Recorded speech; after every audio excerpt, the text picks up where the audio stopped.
Welcome back to Abel's Treasures. Today we have the opportunity to talk to the Cha-Ching King. Scott, thank you for coming onto my channel. I can't wait for you guys to listen to this conversation. I had a really good time talking to him. So, before we get into it, as always, don't forget to hit that subscribe button, hit the like, and share with all your friends. It definitely helps me out, helps out the channel. I appreciate it. Now, all the links will be down below for the Cha-Ching King's Instagram as well as YouTube channel and any other pertinent links. Let's jump right into it. Let's go. All right, Scott, thank you. Welcome to my channel, Abel's Treasures. Just want to say it's a privilege to have you on, and I wanted to make sure I represented properly. So thank you for the shirt. I don't have your shirt on. I don't have a shirt yet. I need to create one, and maybe you could help me with that. I Now, don't know. that's actually one of the things that I noticed about your Instagram and your YouTube. You have, or maybe you didn't create it. Maybe we'll get into that. But I love your style. I love your emblem. Everything. It's bright. It's catchy. All your thumbnails are catchy. Are you the one that creates that? I do all my own thumbnails and all of that. As far as the shirt you're wearing, Mm-hmm. the graphics, a guy that I went to high school with is a graphic artist, Okay. and so I contacted him a while back because I already know what kind of artwork he does, Yeah. and that is totally not what I asked him to do. He asked me if I wanted my head on something. I was like, there ain't anybody in the world going to wear something with a picture of me on it. But he went ahead and drew it up that way. And when I saw it, I was like, man, that is just sick. Yeah. And so I'm a big believer in, when you have people that are talented.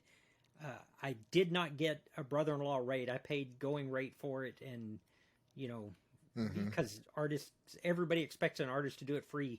And Yes. that's not what I believe in. So I did pay for it, but I really trusted the person who did it. So Yeah. And I believe in that too. I always say if you have a friend, you pay full price if they have a small business. You right, don't ask for that absolutely. discount. You want to support them. We're already getting right into it. So t for the viewers that don't know you, and I believe a lot of people do know you, who are you? What do you do? And yeah, just let me know a little bit about you, please. Um, Scott Kelly, I go by Cha-Ching King on Instagram and YouTube, and my wife and I are full time. We do eBay, Poshmark, Etsy, and I do YouTube on top of it. Uh, and in my real life prior to this, I taught elementary school and then was an elementary principal, and I finished my career as a superintendent. Great. I don't know what else you want to know. I want to know everything. All Actually, right. I always do some research, and one of the stories I really enjoyed was the gum story, because that goes back to basics of a small business, right? Right. Will you kind of explain that gum story to us, please? Well, the story that I'm sure that you heard is that we grew up poor, and not regular poor. I mean, I grew up like legitimately poor, and in junior high, my bus that dropped us off also had to go to the high school, so it always dropped us off early, so the high school kids got there on time. And one day, one of my friends who was popular and just, I looked up to him. He's like, "Man, let's go to the store," and it was like 5 blocks, and all I had with me was lunch money, but there was no way I was going to not go, and there was no way I was going to tell him I only have $1. And so we took off running, and I didn't say anything, so I just bought chewing gum when I got there. And then we ran back and we made it to the school, and I thought, well, it looks like I'm having chewing gum for lunch. And it was Bubble Yum. It had just recently come out. You got 5 pieces for 20 cents, and I'd bought 5 packs. And I was chewing a piece, and this is junior high.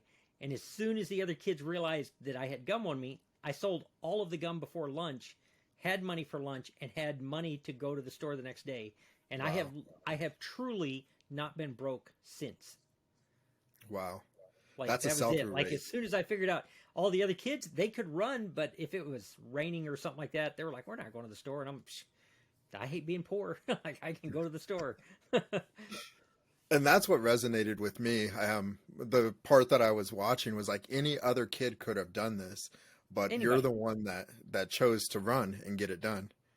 On that Yeah. note, you mentioned poor, so let's rewind all the way to where you're a kid. How did that drive being poor, dirt poor? I believe it was described before. I've watched some lives that you've been on. Right. How did that shape your life moving forward into a small business? We weren't just poor, because I think there's a lot of people that are poor that have a relatively stable life, but Hmm. um, and I don't know what I've shared online. I used to tell my kids when I taught elementary school the truth because they needed to know that if I get to do this, then anybody can. Um, my dad escaped from the Seagoville Federal Penitentiary in Okay.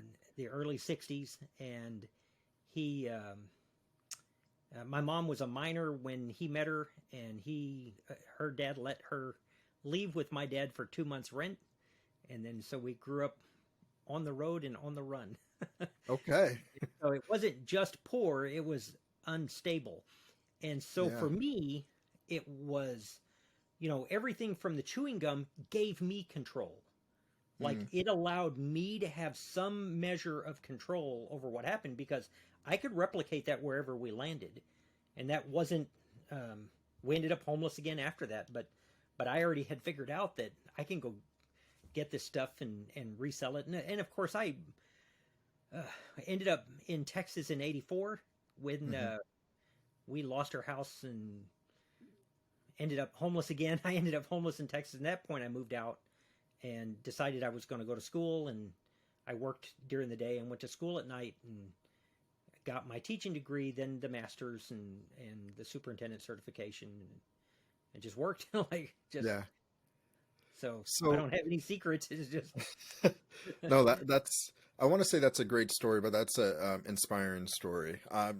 Now, one of the things I have a question on is someone that is brought up that way can go one of two directions, and you chose to give back and help kids by going to school and becoming a principal superintendent.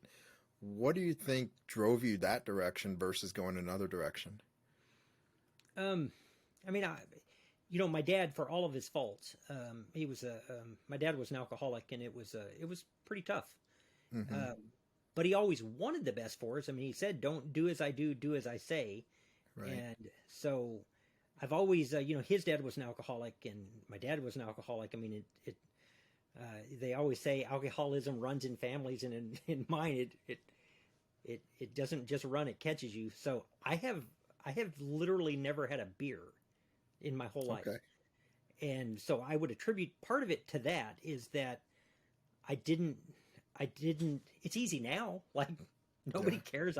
I don't have to impress anybody. I'm like 20 years past cool anyway. Um, but even in high school, the kids who had been to my house, when I told them, are you afraid of drinking? I'm like, yeah, like you've been over here. Like, of course I am.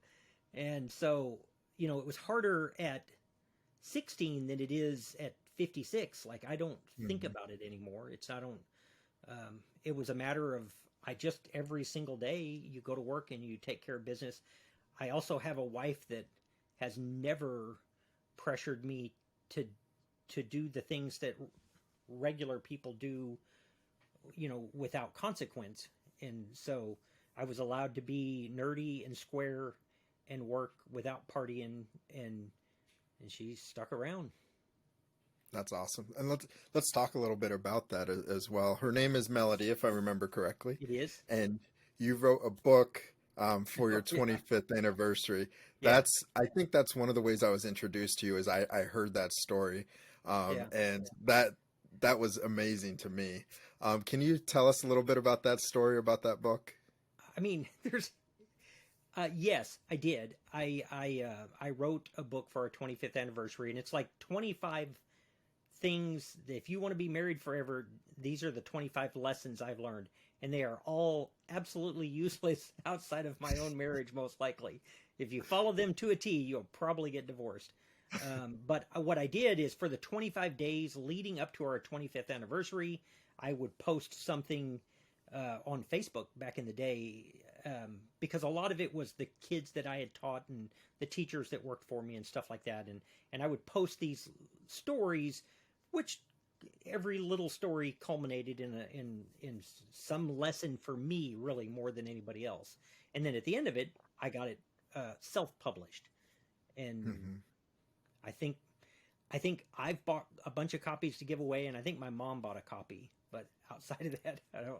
They don't sell, which is probably Well, best. I was looking on Amazon. You have some great feedback though. You 100% feedback. So Well, yeah, I don't know what to say. Like maybe they yeah. didn't read it. Like no, it's a pretty light book. It is not a difficult read. If Hmm. it's as much funny as it is anything. Like I don't know if I told the bubblegum story in there or not because it doesn't directly relate to her, but it's stuff like that. Just what I consider Yeah. life lessons for me may not apply to anybody else, but that wasn't the point of the book. So, Yeah. And that's actually was going to be my next question was regarding life lessons. I see that in your YouTube videos, you're wanting to give to people, give the knowledge to people so they're able to become, or at least have some type of income or self-sufficient. And I'm assuming that's the teacher in you. Um, am I correct? I would say it even goes deeper than that. Like, I feel genuinely blessed to get to do this at all. Um, Yeah. you know, if you look back at things statistically, I was a throwaway kid, and I've used that term before. According to the world, I don't get to be here. Like I am a statistic, and I think God puts people in your path that can help you and get from point A to point B, and I've been very fortunate to have the right people there at the right time, Hmm. and um, a lot of times the ball bounced the right direction, and I don't deserve, from anything I've done by myself, the things that I have. I was homeless at 18 and retired at 52. And there's a lot of things that took place in between there that were from the grace of others. And Hmm. I could easily not do YouTube, just sell some things, supplement my retirement income, and avoid the rest of the world. But I don't know that that's what I need to do.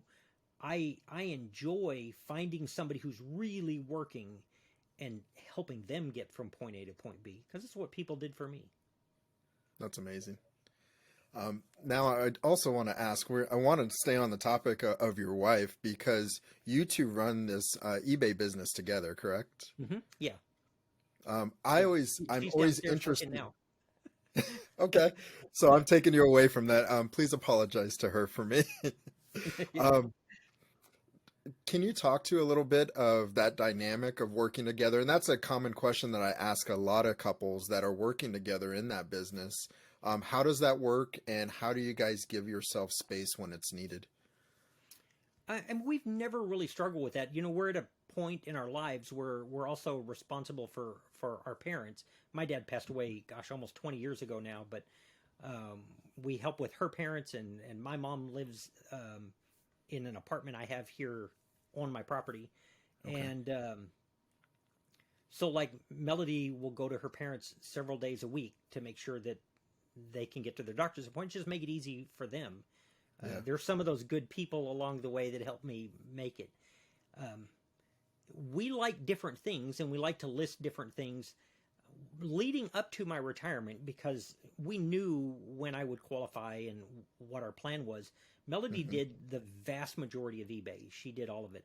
Once I retired from the school, I do the vast majority of it, Okay. and that gives her time to help with the parents. But now that I've started YouTube, she's doing probably 50 to 60% of eBay, and I'm trying to do the YouTube. Because YouTube, as far as money goes, that my last video about money, I talk about that you, you know my eBay income dropped dramatically because of YouTube. So Right.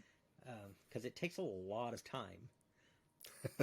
Oh, trust me, I understand. I struggle with that of should I stop eBay or excuse me, YouTube. I don't want to stop eBay.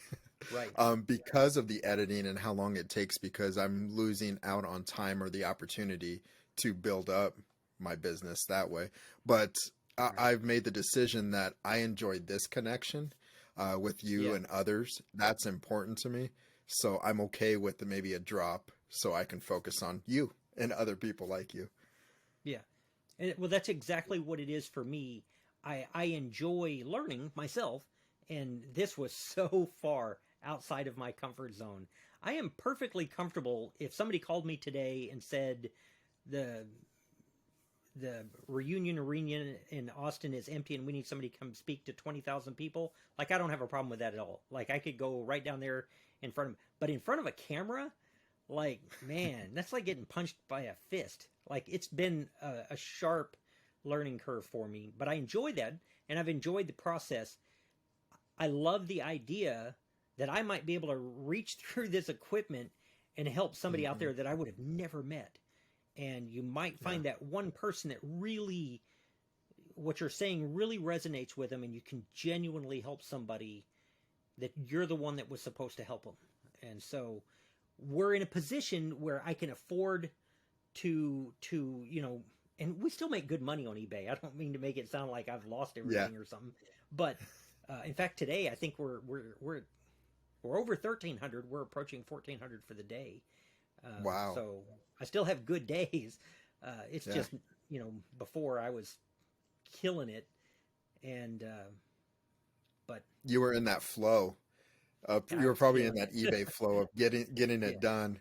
Yeah. yeah. And this is messing up your flow, but you'd rather do this is what I'm hearing, or do both. Um, I love eBay. So what we focused on instead of I have never been the guy that was going to list 50 items in a day.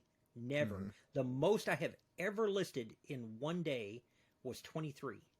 That's the Okay. most I have ever listed.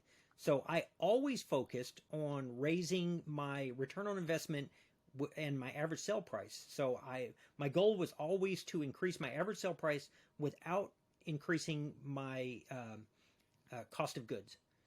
And so I always felt like if I focus on that part of the business instead of speed and efficiency, then I can make more, and I still have time to help with her parents or whatever else we're doing, and Yeah. just time, so that time is short.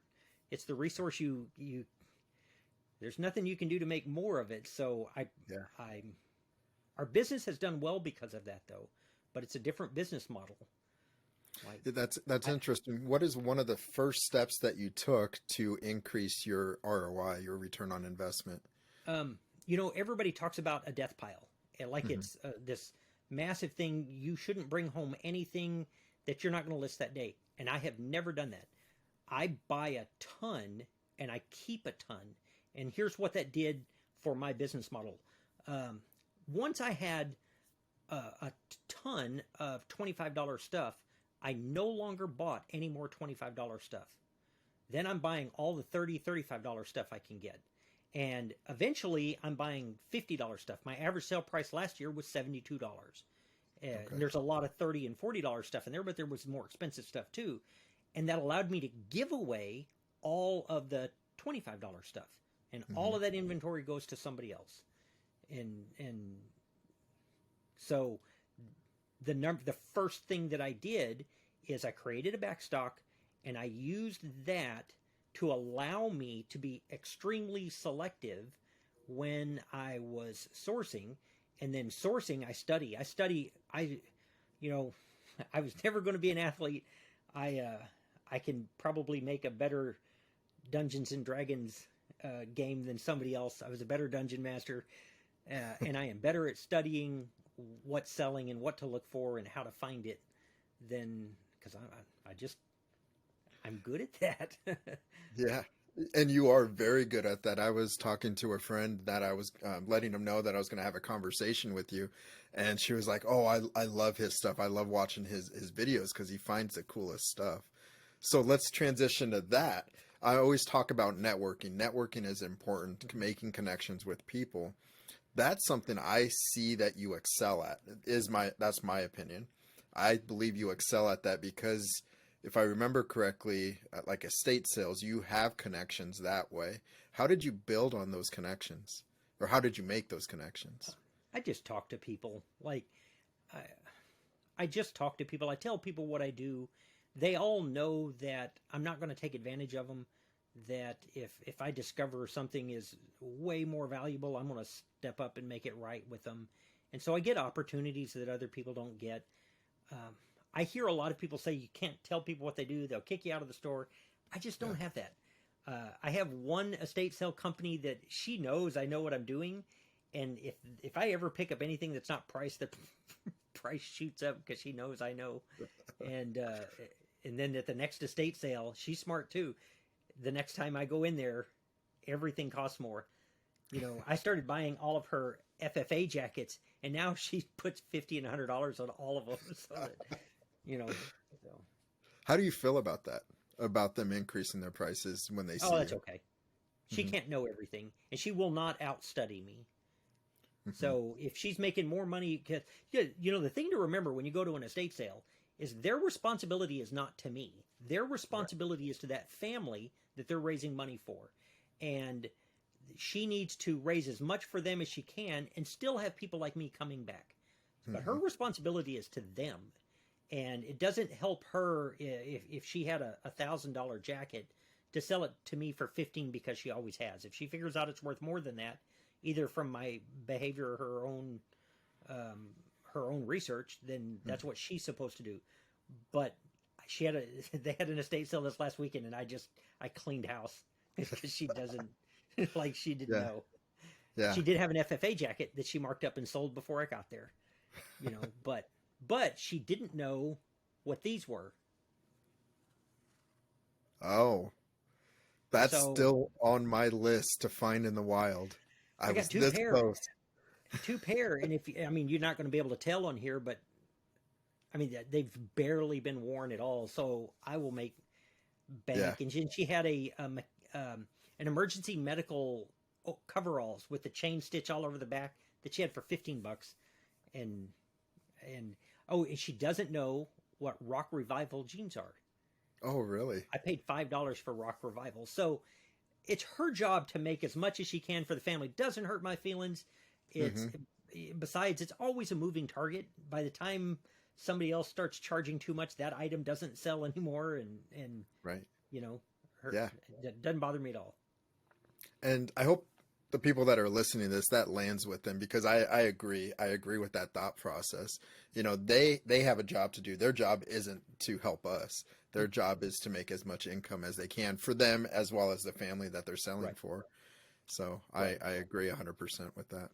Yeah. But yeah, Rothy's, I was at a garage sale and it was a friend's garage sale and this lady walked up, grabbed it. I was looking at some other items, which I did well at that garage sale. So, but I was like 2 seconds away from Rothy's and that's one on my list. Um, The first another, time I found a pair, we were at Goodwill in Duluth, Minnesota, and I'd never heard of them, never seen them, but they were on. They, in fact, I was standing there when they brought them out. It's probably the only reason I got them. They put them down in front of me, and I thought, well, those look nice. So yeah, I think they had $3 on them. I thought the worst thing that's going to happen is I'm going to lose $3, but these Mhm. don't look like Old Navy. These don't look like Route 66. So I picked them up and we got them home, and they were some crazy rare pattern. I got $125 for them while I was on vacation because we were leaving in a couple of days. I think I put like 3 days shipping on them, and the first pair I found just from recognizing the quality, not from knowing the brand. And okay. yeah, Yeah.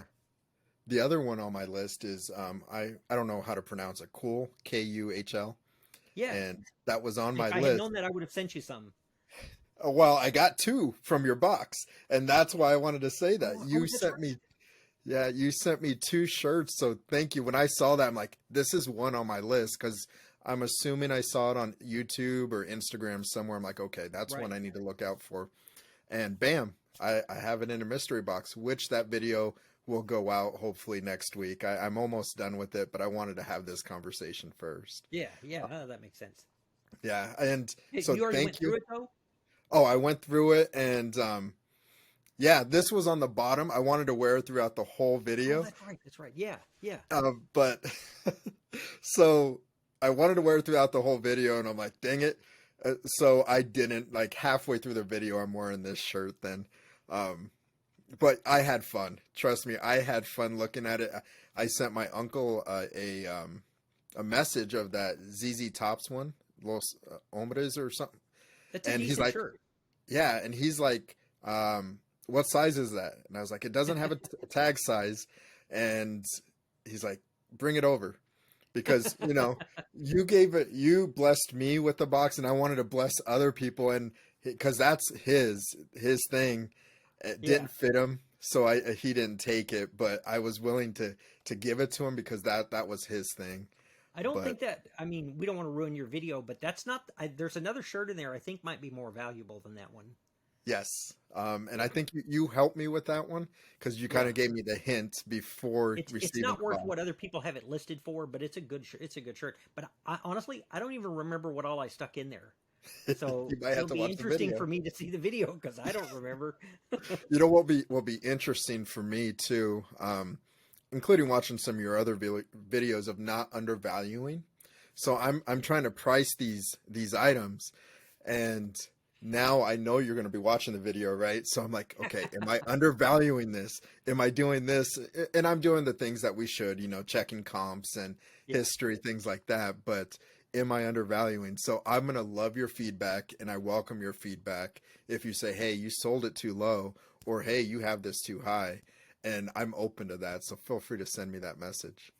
My feeling on that though is, part of it is I've been on eBay for a long, long time, Hmm. and like these Rothy's that I just showed you, I think I priced them at 70 or best offer, Hmm. um, because I can sit on them. It doesn't matter if I wait for a while.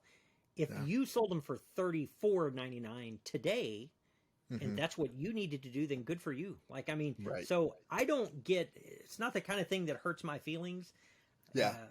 Some people are going to get a whole lot more than I would.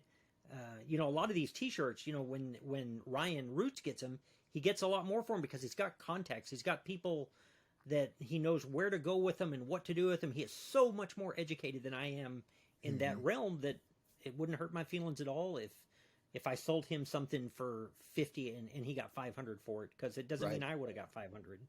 Right. No, and that's actually my main point. So I'm glad you brought that up. Knowledge is power type of thing, right? So that knowledge that you would provide, that's why I say I'm always open to that Yeah. information because that's going to educate me.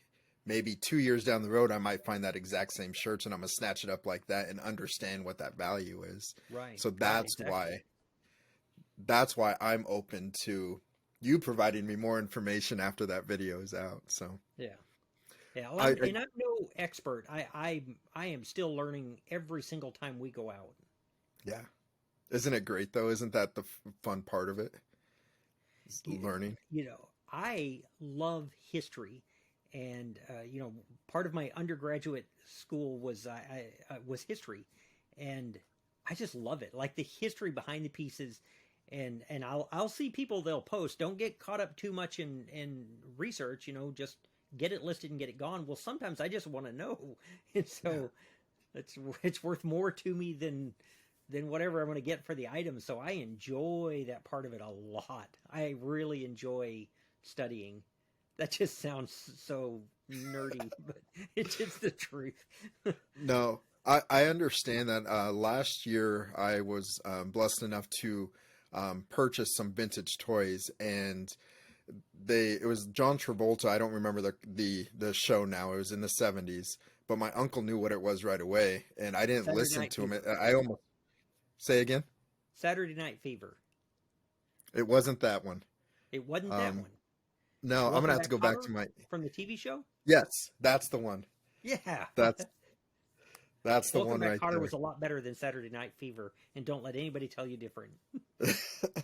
I wouldn't know. No, but I really enjoyed researching because I didn't know what it was. And so that was something I was able to connect with my uncle on because after I finally started listening to him, we had a great conversation about what that was. Right. Um, so yeah, that's one of the reasons I enjoy researching items like that too. So I Uh, looked, and you have like 50 videos, and I met you at FlipCon, and you had this super cool shirt on, and then I knew you had a YouTube channel, and the shocking thing for me is I thought the first time I looked at your page that you had like 12,000 subscribers. And I watched one of your videos and I thought, I need to get to where he's at. And so my question for you would be, where are you in 5 years? What do you want from this right here? Because you've got all of it. And I don't know why it hasn't clicked off yet. I don't know why it hasn't jumped off for you, because everything is right with the way you're doing it. So what's your goal? That, first of all, thank you for asking that question. Yeah, my vision for my business is to be able to give back. So this YouTube channel is definitely, I always talk about limiting mindset. And can somebody do this? Well, I'm not going to take action because somebody's going to laugh at me or somebody's going to think something about me. Well, that was me a year ago. That was me 2 years ago, and I'm now taking action. So my goal for this YouTube channel is to talk to my past self and say, you can do that. You are able to be successful if you trust in yourself and take action. And that's why I like talking to people like you and talking about when you were poor, where you are today, because you were able to persevere and get through that. So my goal is to continue to strive to keep an open mind, and the people that watch this channel to keep an open mind as well, because again, knowledge is power and we can get somewhere. So I want to make an impact on the world that way, positively. Reselling is a portion of just when I go full time, that is just a portion of creating my income so I can survive, but make an impact in the world this way. You know, we live in such an exciting time because, you know, this internet thing that we're working with, Yes. it doesn't care whether you're a man or a woman. It doesn't care whether you're black or you're white, and it doesn't care if you're rich or you're poor. It's, as in my opinion, in history, there has never been a more level playing field than this right here. And, you know, what I would tell the 2-year you or the you sitting in front of me is that 100% you got this. And about the only thing that can get in your way is you. That was the thing that always held me back, was just me.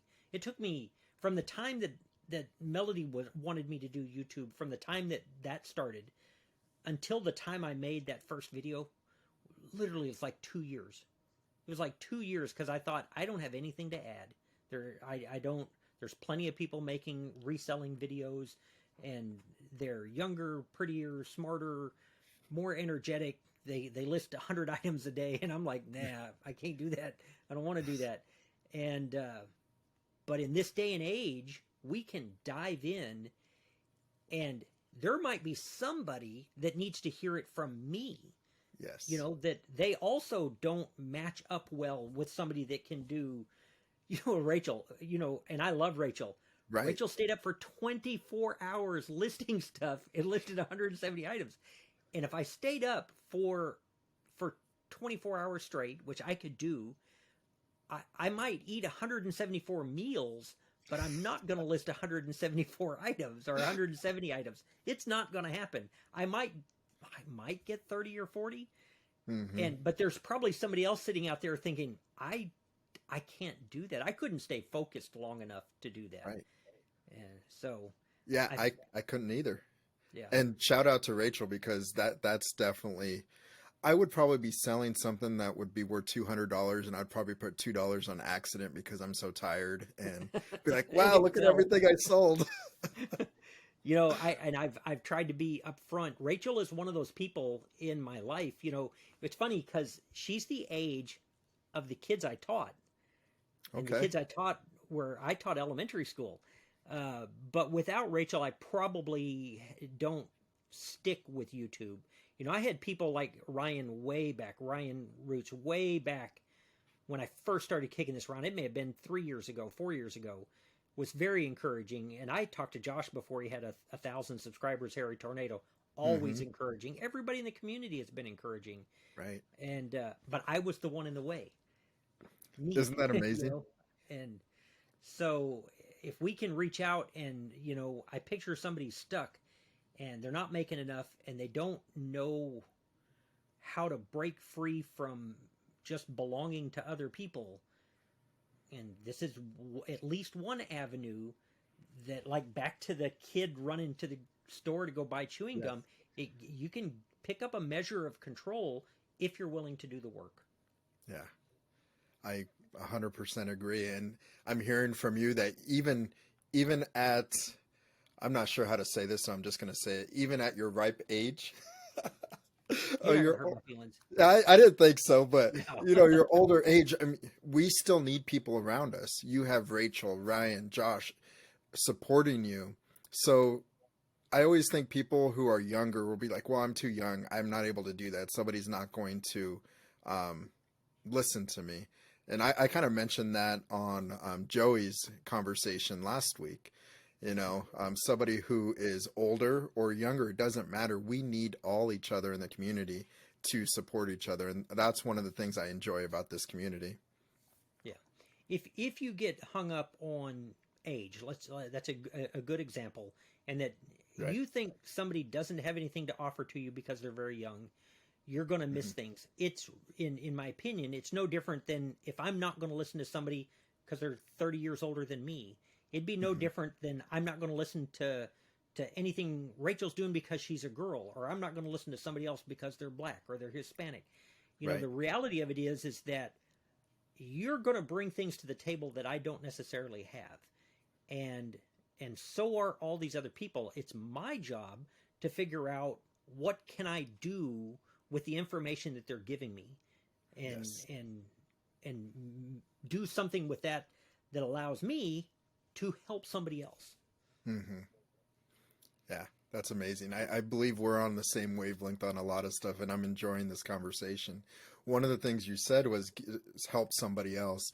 Now you helped me. You sent me a mystery box, and I feel blessed by you reaching out and providing that to me. I felt special, many different things. Oh, that's What good. what puts that in your heart to give back? And can you also talk about other things that you do to give back to the world, please?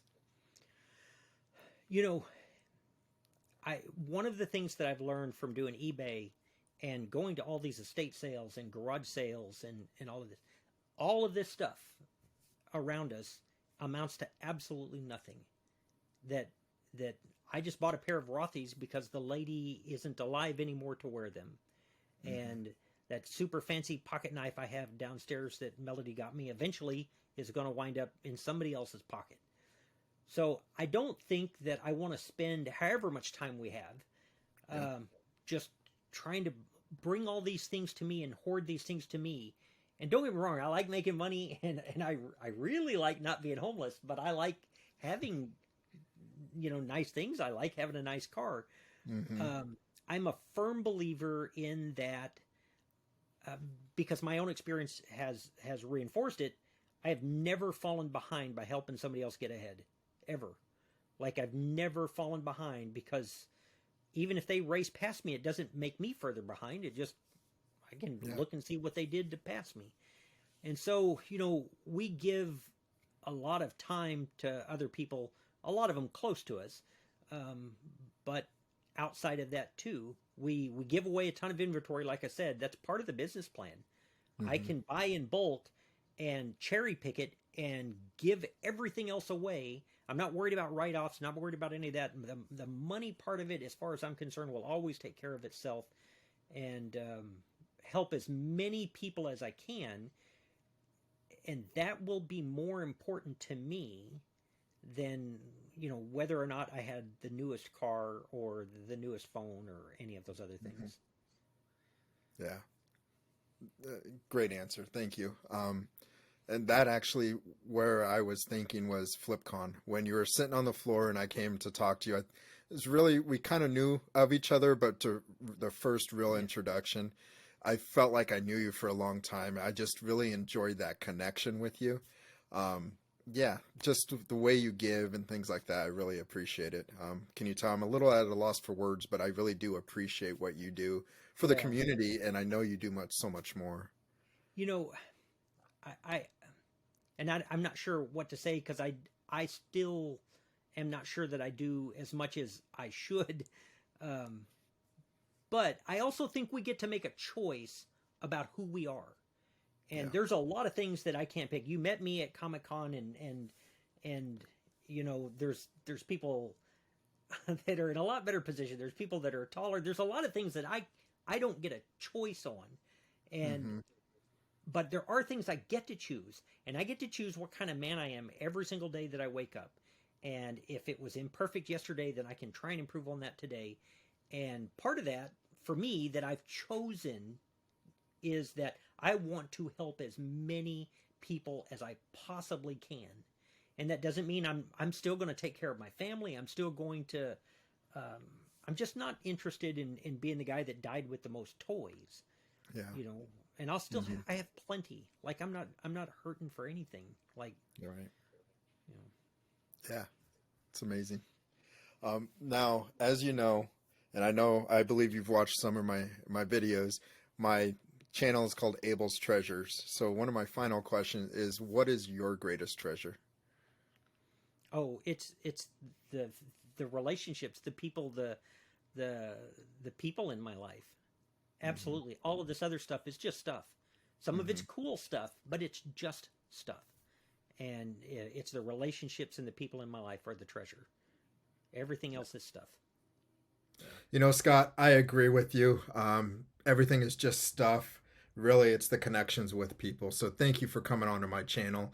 Now it's my job to give the three takeaways that I pulled from this conversation. So I'm going to jump right into it. Number one is always being open to knowledge. I think he's very humble. Scott's very humble, but he's a very knowledgeable, intelligent human being.